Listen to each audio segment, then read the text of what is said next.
Real Estate Investing Profits presents Profit Masters with your host, world-renowned real estate coach and investor, Corey Boatwright. Now, strap in and get ready to learn elite wealth-building investment strategies taught by 6- and 7-figure house flipping masters as they reveal their best real estate investing profit secrets to you right now.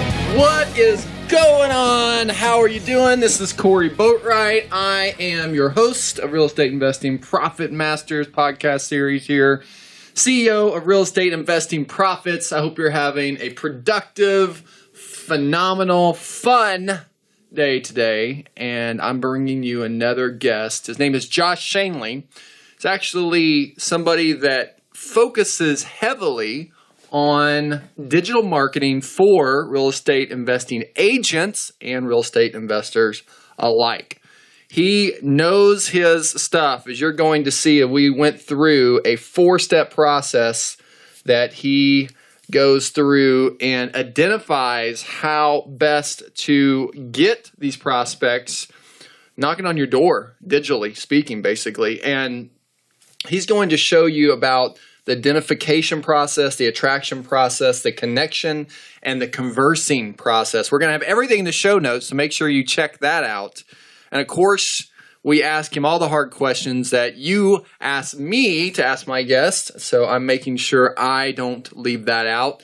Josh is someone out in, I believe it's in Harrisburg, Pennsylvania. You know where that is? Are you close to there? I've never been to Harrisburg before, but he is doing some big things, and people really follow Josh. He has his own podcast. I'll let him tell you a little bit more about that. But you're going to be not only just really impressed by what he knows, you're also going to learn a few things that you can use immediately, which I love whenever we have guests that get into some of the meat of what it is they're doing. We call that their profit master strategy. Okay, so have you text the word profit to 38470 yet to get your down and dirty ultimate real estate investing quick start guide? Well, if you haven't, go ahead and do that immediately, and you'll get an incredible book that we've had nothing but really just positive comments and feedback, and it's my gift to you for coming on here and taking the time to listen and learn. We all need to do that. So make sure that you text the word profit to 38470. Okay, so today I want you to get strapped in because you're getting ready to hear from the one, the only, Josh Schoenly. Josh, are you there, my man? I am, man. I'm excited to be here, brother. Nice. Thanks for taking the time to be on the show. Appreciate it very, very much. Now, you're calling in from Pennsylvania. What part of Pennsylvania, right? Just outside of Harrisburg, so central PA, right in the middle. Harrisburg. I gotcha.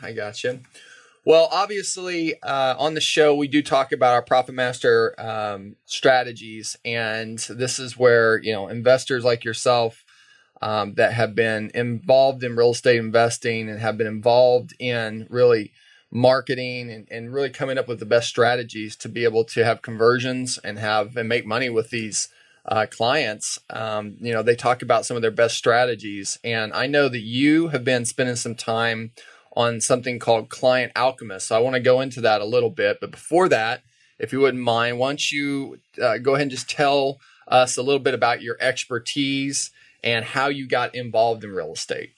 So I would say my expertise is in digital marketing for real estate professionals of all kinds, agents, investors, mortgage professionals, and even insurance agents and the like, and how they can leverage social media and email and basic internet marketing, but specific for our industry, because there are a lot of things that are different and unique. Sure. How I got interested in real estate, I went to college to be a health and phys ed teacher, and thought that's what I would do the rest of my life. I thought I'd be a gym teacher and a coach, and I thought life would be great, right? And then very soon thereafter, becoming a health and PE teacher, my eyes got open pretty wide because my wife and I bought a home. Now, this is during the beginning of the boom times, right? And so we bought a home,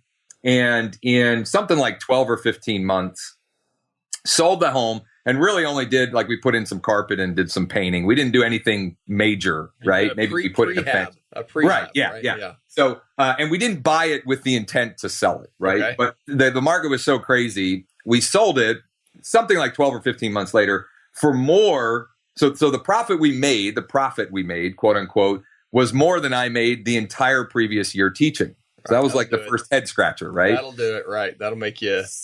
So this was kind of. Did you have enough moment where it's like you were doing something before as either going to college or even did you have a teaching job at one point? I did. Yeah. So I actually taught for 5.5 years. Wow. Okay. And so just to fast forward slightly. So I did that one time, and then we did it again. And then I was like, wow, this is crazy. Right. So 15 months we did it, and then we did it again in a 9-month period. And again, wasn't intending to do it, but we decided to, we were living outside of Philadelphia, and we decided to move to Central PA to be closer to both our families. Gotcha. So it happened a second time, but that wasn't really the enough moment. That just kind of sparked the thought that, like, hey, maybe, there might be something to this, right? Gotcha.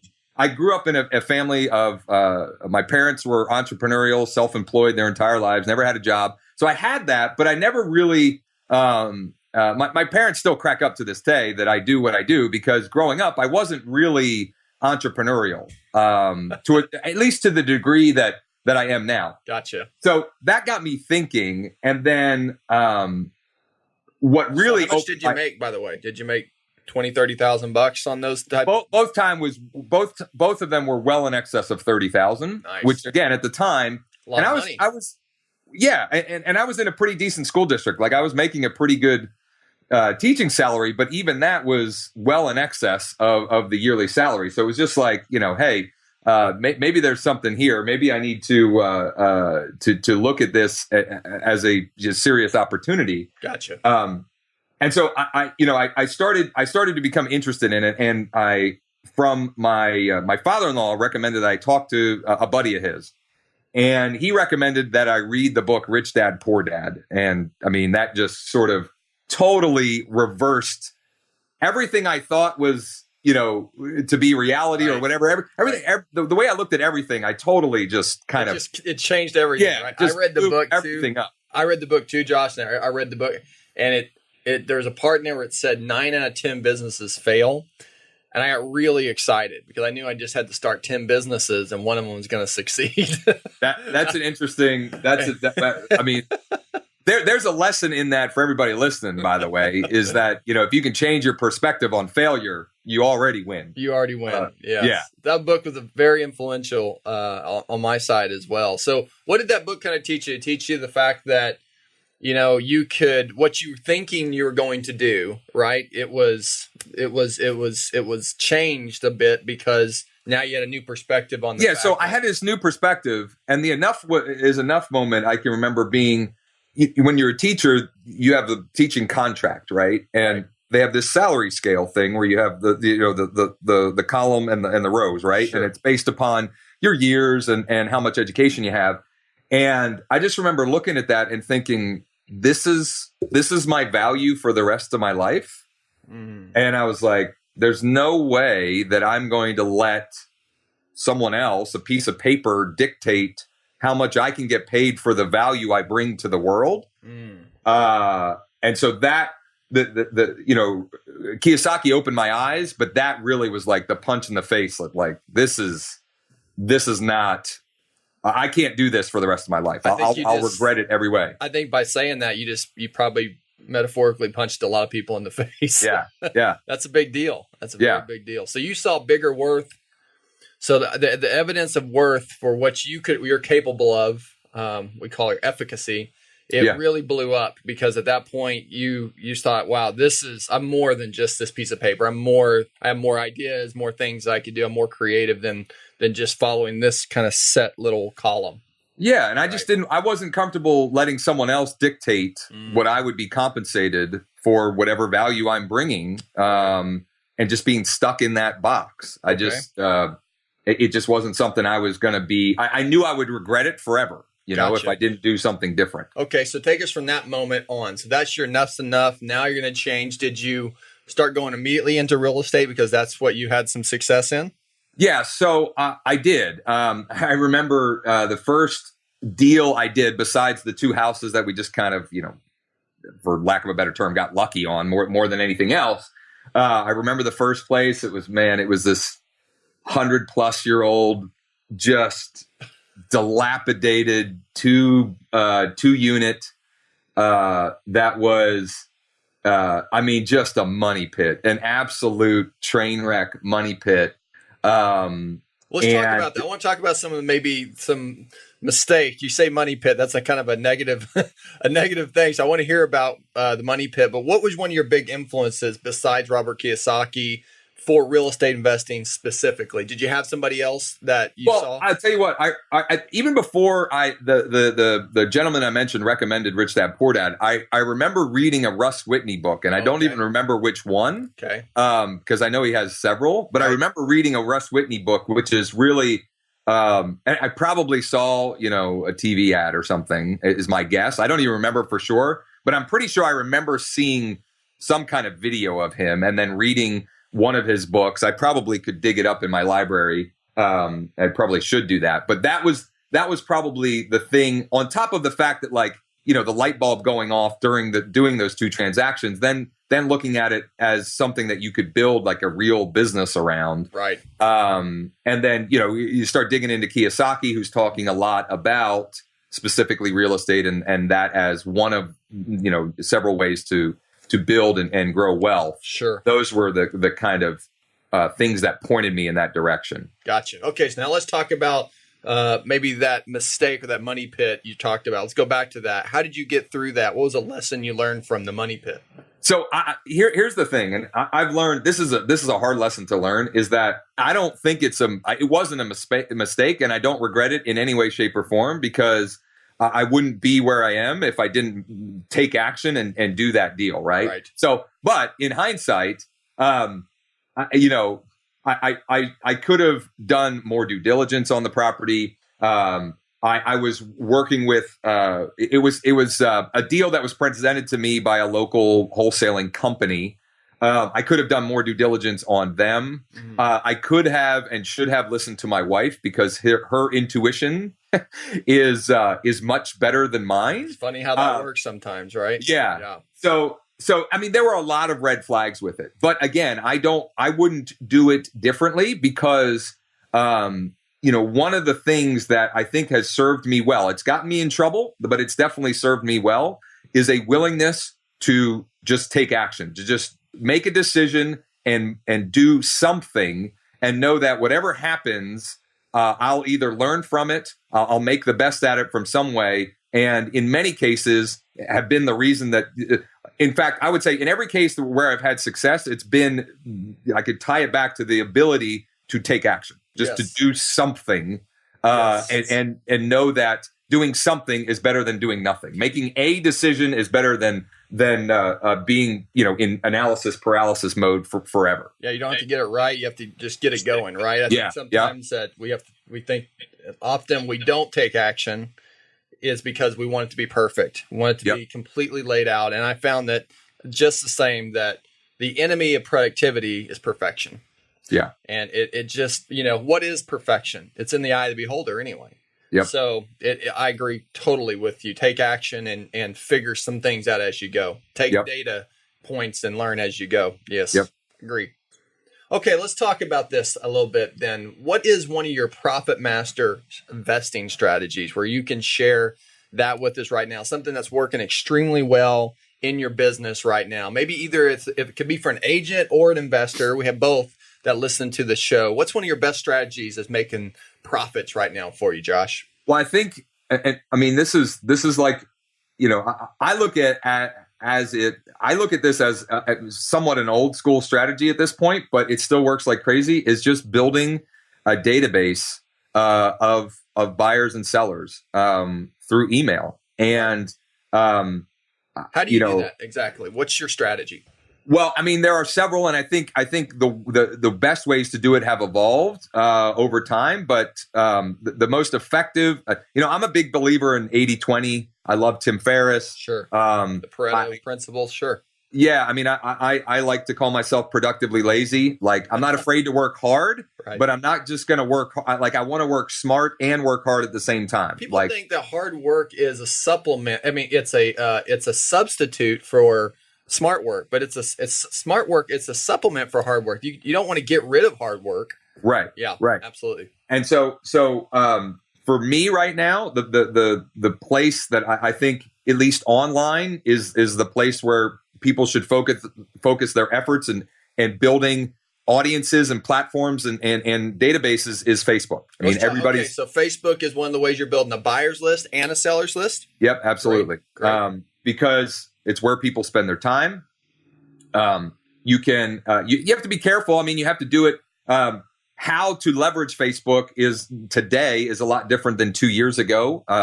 You have to take a little bit more of a sequential type of process versus in years past, you could just be Hammer right them. in somebody's Right, right. yeah. Exactly. And so right blatantly in their face. Now it's a little bit more subtle and following right. down the path. You want to work, you want to take them down a path. That's a great way of putting it. And so, but that, I mean, for so many of our folks, I mean, Facebook it's just driving an amazing amount of prospect flow, client flow, and just the ability to build audiences. And here's another thing that I really hammer home to people is you need to think about your businesses in the terms of building audiences and leveraging and creating your own media channels. Absolutely. Because yes. It provides you with numerous opportunities to leverage your work, right? Yes. Because, real estate market goes up and down and things can change. But if you build audiences, if you build media channels, you can leverage them in numerous different ways. And so you're not dependent solely upon real estate transactions, real estate deals, as the sole driver of your business. And it creates stability in numerous ways. It creates peace of mind when you do it correctly. I liken it to your highway, right? If you have a highway and your car's going down the road, right, and your billboard is up there shining something about your products or your services or your house or whatever, you want to be specific on what you're showing that person, right? And owning that particular billboard, right, is going to be so important right now compared to having everybody else advertise to those people, right? And the other thing is having your own city. And this is kind of interesting too, is that, whenever you think about your business as a city, people want to come into your city. They may want to go into your restaurants. They may want to go stay at some of your inns. And then they might like your place so much that they actually move in and build a house there, right? And so creating that kind of community, creating that kind of awareness, creating that kind of advertising to get people there into your city. There's no better place right now, not even for the type of money that you spend on Facebook. It's so inexpensive where we are today. I think it's going to change as we get further in, but where we are today, it's such an inexpensive way to drive traffic. Especially, are you also pixeling people and you're retargeting them? Oh yeah, that's definitely. So I have something that I call sort of the hierarchy of connecting. So we have like a 4-step process that we recommend people going through, which is identify, attract, connect, and converse. Got it. And we intentionally use the word converse versus convert, which maybe we'll have time for that today, maybe not. But connecting, I look at it as a hierarchy, whereas the lowest, like the foundational, is identifying who the audience is that you want to connect with. But the very next one is pixeling people. Is make sure that you set yourself up at the beginning of the game to leverage every bit of time or money that you spend to build what we call, Facebook calls them custom audiences. Just for our terminology, we call them invisible audiences. And you can do that with video. You can do that with every person that goes to your website or landing page or whatever. And so, that's a huge. I'm a huge believer in that. Okay. For some, that's a little technical. That's okay. But it's really not that hard once you embrace it. And the concept is more important than you can get help with the technical part of it. But just understanding the value in doing that, and it being one of numerous reasons why Facebook is the place to be right now. And I agree with you 100%. It's going to change. It's going to evolve. It won't always be Facebook. When I first started teaching and coaching other real estate agents and investors, Craigslist was the place that was the first program I ever created. And you can still leverage and use Craigslist and get results, but we sort of evolved into focusing on Facebook because that 80-20 principle. Like if there's one thing I could tell somebody to do, that would be the place to start. And then and once you sort of cap out there or hit a ceiling there, then you can look at other avenues. At least, that's my personal belief. And by the way, I love the city analogy. I think that's a great way to look at it, right? Yeah, so building our city there. You talked about identify. You have 4. Identify, you say connect is the next one? Identify, attract. Attract, okay. Connect, so what do you do when you attract? Converse. Say, what's that? So talk about attract real quickly. How do you attract people? So I view it as it's a several step process, right? Because now we can leverage this idea of pixeling and building customer and visible audiences. And so it's just creating content and offers that will resonate with the people that you've identified that you want to attract to you in the first place. So example would be maybe if you're attracting people in a certain zip code, right? And you know that this zip code has got houses that are typically selling in $50,000 to $70,000 range, right? You may want to not show them a picture of a mansion, right? You may want to show them a picture of a regular house that says, if you're trying to attract a buyer or a seller, if you're trying to attract a seller, then you may say something along the lines of, we buy houses in this zip code, for the last 7 days, looking for the next one. If you have one, give us a call, something like that. And maybe showing a picture and a landing page where you can capture information, right? If you have a buyer, maybe then you have an ad that says, are you looking for cheap deals in this zip code, right? Something like that. Spot on. And you hit something there that is one of the most important key components of really marketing on any channel, but man, especially on Facebook, is making sure that what the marketing pieces and the process that you're creating is ultra congruent with the audience that you're trying to communicate with.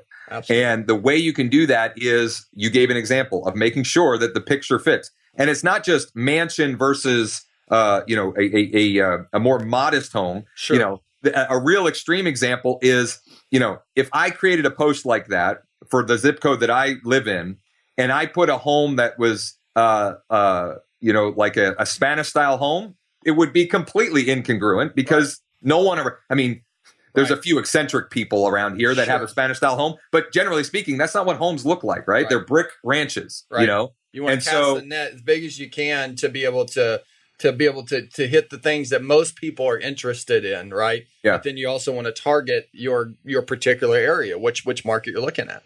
Right. And so it's not just the image too, it's the text that you use as well. So being very like you gave another example of this.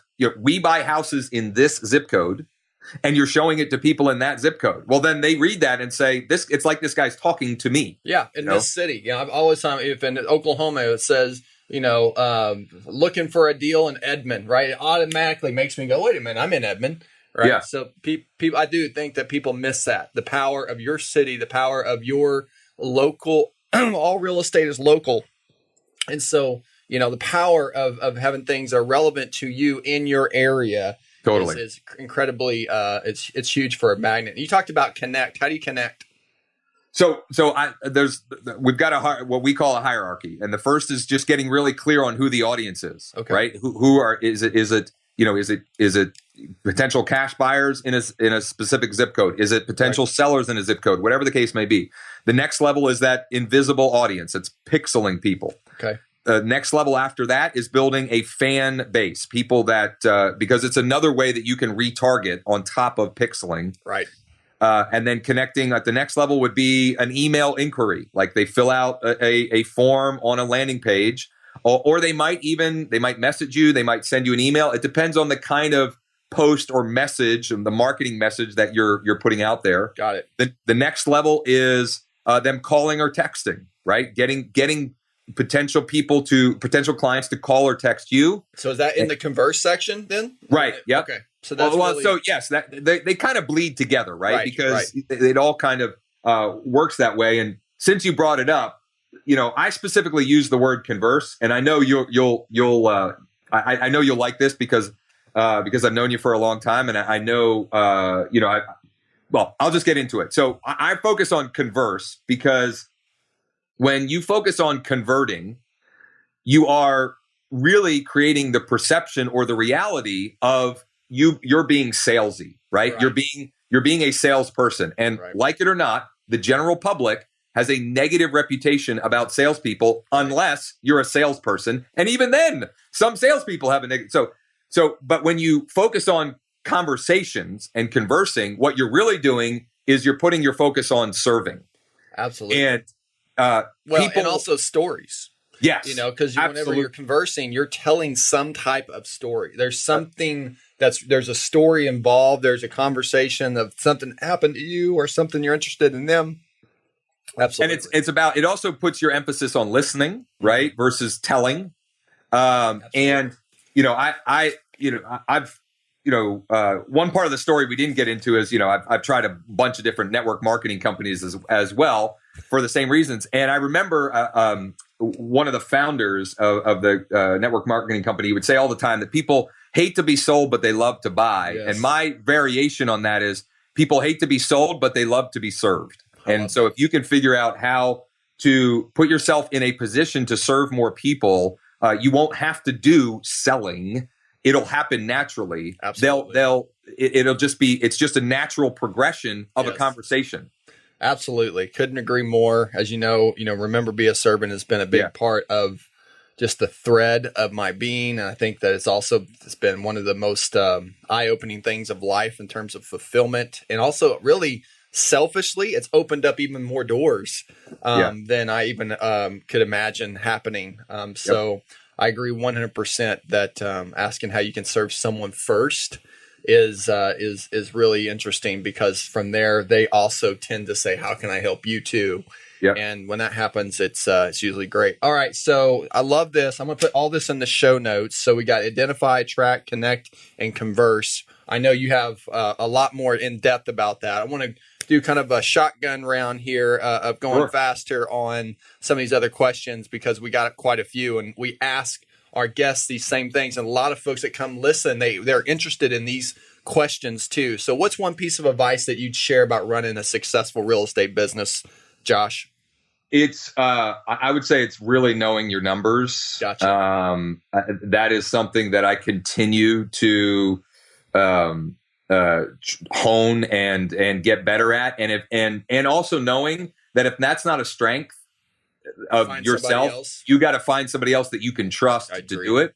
Because I'm not a huge believer in spending a ton of effort on something that is a weakness, because I think amplifying your strengths is more productive than trying to improve upon a weakness. Now, there are always exceptions, right? If you're a professional athlete and you're a basketball player and everybody knows that you can't go left, well then you got to. But I think in business, I think it's foolish to spend too much time on that, because you can leverage other people's strengths to make up for your weaknesses. I agree. If you had to start all over again, Josh, how would you change things? What would you give some advice for new people? How would I change things? I would say that I spent a lot of time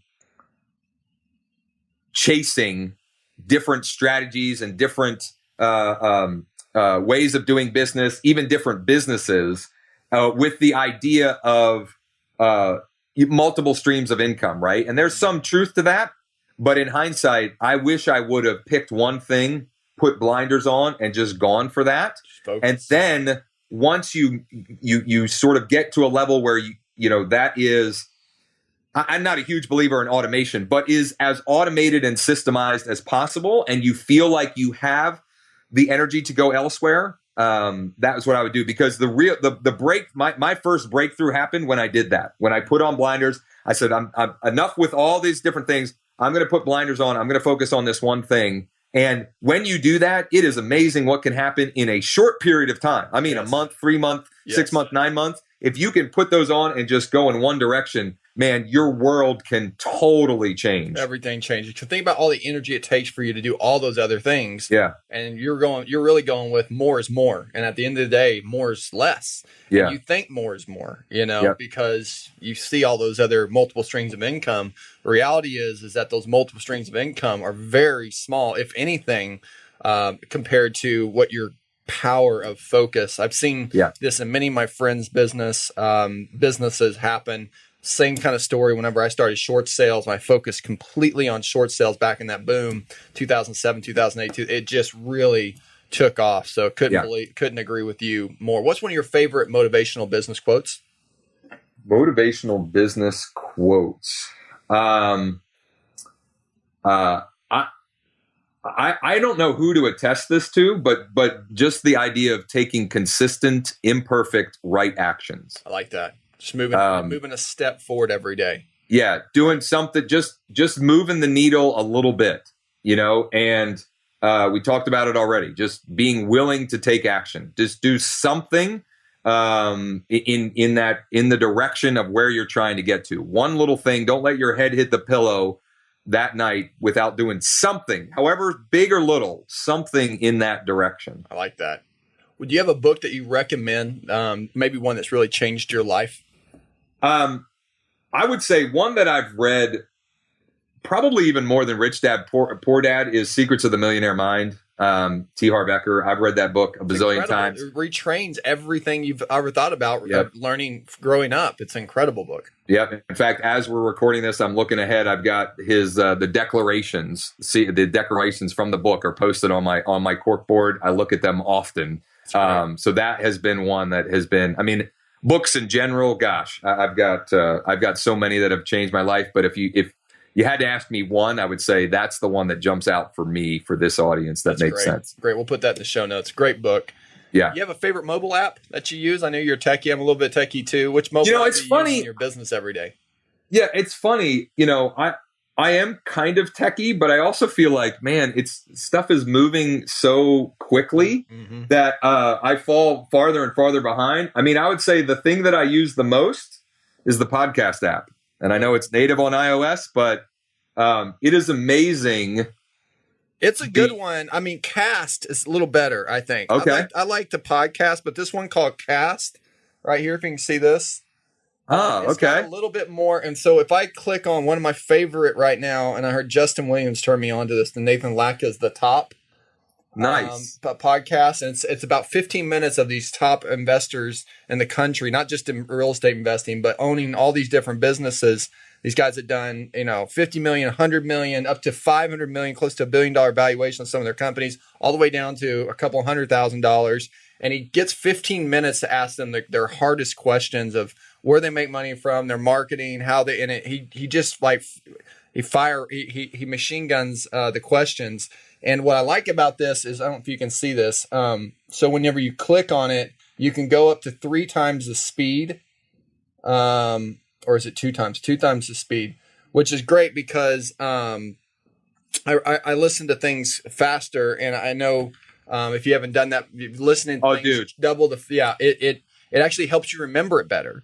Yeah, and it's funny. I listen to everything at 2x now, so that when I listen to thing in 1x, I'm like, are people really talking this slow? Oh, because your mind, it's so slow. Your mind is trained, and then you're like, even I listen. So we have a podcast. Yeah. When I listen to myself at normal speed, I'm like, dude, how am I talking this slow? It's just I totally agree. Audible now has 3 times. So Audible has 3 times the speed you can move it up to now. So on this topic, on one thing that I use on my on my Mac, I know this is not a mobile app, but is My Speed by eNounce. Love My Speed. Do the same thing with video content because same thing.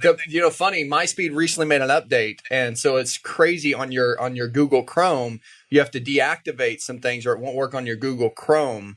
So you have to make some updates. And I think it's either Google Chrome or Safari. I'm sorry, one of those two. And it's Chrome, I think. I think it's Chrome. So if you go to YouTube, and because most of the time we watch videos on YouTube, even the ones that membership site, they put them on YouTube, usually put them private. If you change the on the gear icon, if you click the gear icon and you hit the speed, actually YouTube now has a native application where you can speed up the video. Yeah, I didn't know it. And because that's awesome. Because my speed, I'm with you. I mean, think about it. You can go through, 10 hours of video in 5 hours. Yeah. It's incredible. And you miss nothing and you just speed up time and you learn faster. It's better. It trains your mind better. So if you get on YouTube and you click on the little gear icon, now it just has a native that's beautiful. Speed it up. Man, you just made my day. Yeah, it's great. I love My Speed. Love it so much. It's a great tool. I wish they had it on the mobile phone. Yeah, seriously. Well, okay, so that's cool. So, do you have a morning routine that you stick by? Yeah, I have four relatively young kids, so I do this routine as often as possible. Right. Yeah. I will get up. I have a little stretching routine that I do to get kind of my back. I've over the years thrown out my back a little bit, so I've learned a little bit of maintenance. Has served me really well. So I'll do some back exercises, some breathing. I mean, calling it meditation is probably doing a disservice to real meditation, but a little bit of that. I'll listen to some music to get me in the right frame of mind. Sure. I have a morning journaling process that I follow, which is just writing 3 things that I'm grateful for inside of one person that I'm grateful for in the past or recent, something just generally speaking that I'm grateful for that maybe happened yesterday or happened recently. And then, it might be something, the last thing might be a book I'm reading or just my cup of coffee in the morning or whatever. So I go through that process depending on how many times I've been up during the night, et cetera. If I've got more time, I usually then will spend it reading a book or listening to a podcast. And the one other thing, I actually do this probably right after the stretching routine is I drink an Organifi juice. Organifi. Drew. Love Drew. Yeah. So that gets me going and gets me going in the right direction. So that's kind of it. I love it. Yeah, Organifi, Drew. Both of us know him, Drew Canoli. He's actually my business partner in one of these apps companies that we created. Very cool. Yeah, and it's funny. That Organifi actually has the packets now where you can just rip open the packets, and I love that because most of the water bottles have such a small. You have to get like a little like funnel to pour everything down in there, and so his packets are great. For that, we actually created an app called Juicify. On iOS, it rated #1 in the App Store for health and fitness for I think for 1 week. And then it just started dropping from there. But Drew's awesome buddy. Yeah, good dude. Great dude. Good dude. Fitlife.tv. We'll put that in the notes too. Yeah, it's a great. Yeah, Organifi is fantastic. Well, you talked about being grateful. What are you grateful for now? Man, I'm grateful for healthy kids. Love that. I'm grateful that I get to do something that I love. I'm grateful. I look back. I'm grateful. I mentioned this already. I'm grateful for all we didn't even get into hardships, but man, I went through some rough stuff, but I'm so grateful for all of that because without any of that or without all of that, I wouldn't be where I am today. So let's go into that just a tad. What was one of your single greatest lessons that you've learned to get to where you are today? Gosh, I would say, it's something that we've already mentioned several times, which is just being able to, imperfect action, just taking imperfect action, and but also like failure is not. It's just feedback. It's not. Yeah. It doesn't define you as a person. Yes. It doesn't. It doesn't define your future. It doesn't mean anything other than it's the feedback you got for whatever you did. Yes. And the more you can look at it objectively like that, I think objectively is the right. The better off you will be short term and long term. I mean, and just being okay. Like that's one of the things we're doing our best to instill in our kids, and it's hard with traditional education these days. Is like, look, we want you to fail. If you should fail, right? That must be a tough conversation. Right? Yeah, it is. And so, not that it's, not to necessarily be okay with failure in a sense that like letting it define you and you being a failure, which we don't believe in any way, shape, or form. That's a good difference. You're not, your identity isn't failure. It's okay to fail and make it and learn from it. Right. Yeah. None of us are perfect. We all make mistakes. It's what you do after the mistake that defines you. And so, that's what that's what I try to instill in our kids. It's a lot of, being someone who teaches and coaches a lot. I spend a lot of time on mindset stuff, and that's everybody struggles with that on some degree. And I think the better you can get a hold of that, and be okay with failing and making mistakes, the shorter your journey will be to sort of quote unquote create success or get to whatever the next level is for you right now in business and life. Let's talk about that just a little bit. You said mindset. I also, we coach investors and business owners, and I spend a lot of time on mindset too. It's funny. I have to have a coach myself, and sometimes, I can't even see. It's so easy talking about things that you see in someone else because you're outside and you're not connected to their circumstance emotionally. It's not romantic. You can see things clearer. And it's interesting because that perspective. I really think coaching, one of the powerful parts of it is because of perspective. So I think it's also important that we have coaches. I know you have coached too. How important is it for you hiring a coach and mentor? How important has that been in your life? What would you say is that importance to someone else? I would say that part of that when I told the story about putting the blinders on, that wouldn't have happened if I didn't have a coach who really was able to say, like, look, this is what you're good at. This is where a majority of whatever success you're having is coming from. Dude, just go do that full bore on that. Yes. And so I think, so I can't put a number on how important it is, but I will say this: it's important to find the right coach though, too, because, when you asked me the quote, I said consistent, imperfect, right action. Yes. And right action means different things to different people because there's lots of ways to get to one place.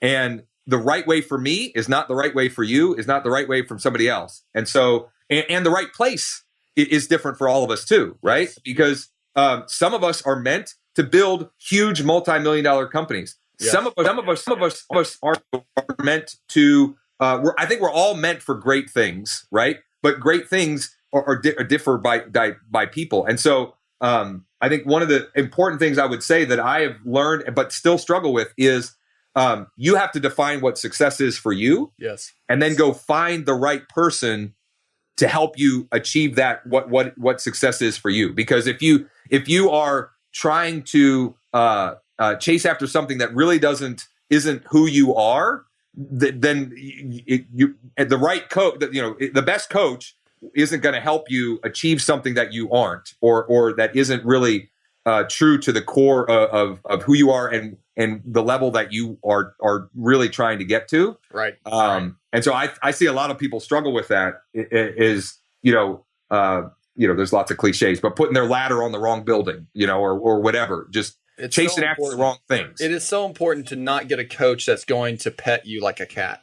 It's so important to get a coach that's going to be real with you. My pastor used to tell me, accountability doesn't work for most guys. And I said, what do you mean? We got men's groups, we got accountability. It works great. And he goes, it doesn't work for most guys because guys don't truth with one another. They bullshit, they BS each other. Right. And so, you got to be able to truth. Whenever I bring somebody on and I would talk with them, I said the more transparent and blatantly truthful that you can be about where you are and where you want to go, I will be able to help you more. And I'm telling you, it gives people permission to unlock this door of stuff that they just haven't been dealing with. And it could be procrastination. It could be they're angry at themselves, at the world. It could be that they work too much. It's like all these different things, but they don't talk about the root they always talk about this kind of this other thing on the outside, but that's not really how you get well. You need to really work on some of those things, and especially in real estate investing, these folks that want to do more, and that they're not doing the most of what they got. Right now they're not taking the time to do what they can right now to get any kind of results. And so I know what I'm talking about. Yeah, totally. I mean, I totally agree there, and I think one of the reasons why I'm so grateful for the when I've been kicked in the teeth is because it brought me to a place where I had to get like what you described, where I had to be real about the circumstances I was in and what I wanted truthfully, right? Because the two reasons why most often where I got kicked in the teeth, for lack of a better term, were because of one of two reasons. One, I was chasing after something that wasn't real to me, right? Or two, I wasn't being truthful about the way circumstances really were. I was hiding things, or I wasn't being transparent with the right people about how things really were, right. And what it was going to take to change that. And so, I don't know how you get to that point without having some sort of breaking point. It doesn't necessarily have to be financial, right. But I think most people have to face that on some level to really, especially guys, to really embrace that idea of being transparent and really getting clear on what resonates with you. Like, what do you really want? Not what Corey wants, not what so-and-so wants, but what do I want and why do I want that thing? Very important. Very important. Josh, you've taken so much time to be on here today. Thank you so much. I want to ask you one more question. If you had to summarize it, why do you do what you do? What gets you up out of bed in the morning, man? It's serving. It's helping and serving others. I actually, at this point, people probably won't be able to find it, but just before this, I posted a picture on Instagram, which is a printout that I made that we post on the door that we most often leave our house is a door to our garage. And I posted on there, it says, "What can I do today to be useful, helpful, or provide value to others?" And helping others achieve success, however they define it, and most often for me in our business, it's helping them, attract buyer and seller clients to them. That's what gets me fired up. That's what gets me excited, is when I hear feedback of, somebody who was struggling or, couldn't figure this thing out. Right. And because of our help on some level, got some kind of result, created some type of success. Man, that's what, that to me is, I don't drink. I've never done drugs. I don't smoke. I don't do anything. That's my drug. Like that's your drug. Yeah. That's great. I mean, nothing gets me more excited than that. So to summarize that, you get excited for breakthrough in other people's lives.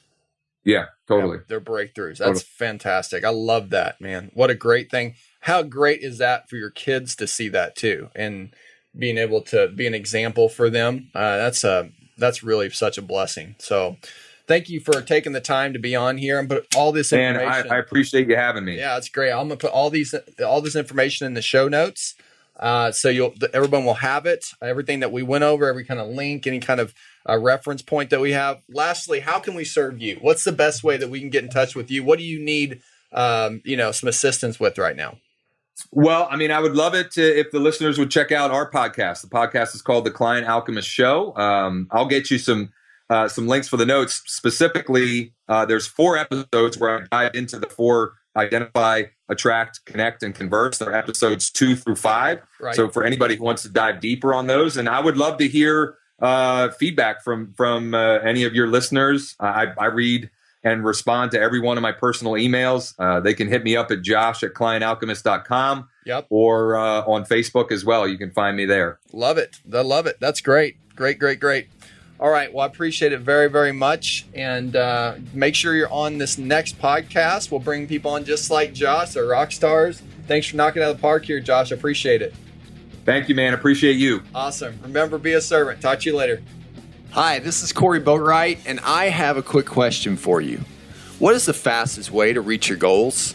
Is it to work harder, work smarter, use system and processes, or hire rock star employees? What about just making more money? Actually, it's none of that. Those things are a byproduct of the one success component that every real estate investor or business owner that I know all have in common. And the answer is clarity. Complete laser focus on what you want, why you want it, and what are you willing to do to get it. So where do you find clarity? By hiring a coach and mentor. Now, could you reach the level of success that you want to achieve by doing this all on your own? The Lone Ranger. Well, maybe, but do you think it would take you double or even triple the time to achieve it compared to hiring a coach and mentor to help guide your path, provide proven instruction with a tailored blueprint that you could follow for building a real estate business that supports your lifestyle and helps you reach your financial and personal goals? Absolutely. Here's the fact. Time isn't recyclable.